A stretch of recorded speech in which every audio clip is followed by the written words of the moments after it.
జనులకు దీవెనగా మార్చావని జగతిలో సాక్షిగా ఉంచావని ఉత్సాహగానమునే పాడనా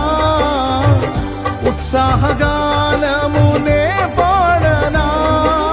ఏదైనా నీ కొరకు చేసేందుకు ఇచ్చితివి బలమైన నీ శక్తిని ఏదైనా నీ కొరకు చేసేందుకు ఇచ్చితివి బలమైన నీ శక్తిని ఇది ఏ చాలును